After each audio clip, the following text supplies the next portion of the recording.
Lately, the internet has been completely obsessed with a handful of monochromatic, heavily pixelated tracking videos released by the military. Much of the fervor surrounding this footage relies on the pedigree of the observers, highly trained Navy pilots operating multi-million-dollar aircraft. Yet the scientific community generally dismisses this exact same footage. A UFO is an unidentified flying object. To use the term is to admit that you do not know what the object is. The debate often leaps from ignorance straight to a conclusion. If a mysterious light moves inexplicably, they decide it's an alien spacecraft. Science doesn't work that way. A lack of explanation calls for better data, not a science fiction scenario. Human biology is remarkably easy to fool. Our sensory system is far more limited than we like to imagine. This chart shows the full electromagnetic spectrum. Humans are blind to almost everything in the universe, only able to perceive this narrow sliver of visible light. We entirely miss radio waves, X-rays, and ultraviolet light. Science exists because our bodies are inadequate for observing reality. We build massive telescopes and sensors to replace our flawed natural senses with objective machines.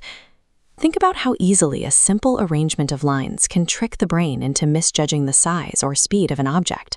We are susceptible to these optical illusions, even in perfect conditions. When you combine these biological blind spots with the brain's instinct to force unfamiliar shapes into familiar patterns, human observation becomes incredibly fragile. In the scientific community, eyewitness testimony is considered the least reliable form of evidence available. A pilot, despite their training, is still a human being. They are bound by the same biological perception biases as anyone else, struggling to accurately recount an event that their brain wasn't designed to process. In the past, people who claimed to have been abducted by aliens often said the visitors zapped their camera film or caused their recorders to malfunction. That excuse is no longer viable in a world where 6 billion high-resolution smartphones are constantly recording the globe. If aliens were visiting our cities, there would be thousands of distinct high-definition live streams of the event. We also have constant global coverage from downward-facing satellite imaging like Google Earth, monitoring nearly every square inch of the planet's surface. Furthermore, the sheer volume of commercial air traffic means that any unidentified vehicles regularly entering our atmosphere would be a constant, documented hazard for pilots around the world. Some suggest a massive government cover-up, but anyone who has worked within a large bureaucracy knows how difficult it is to keep a secret that high stakes from leaking out.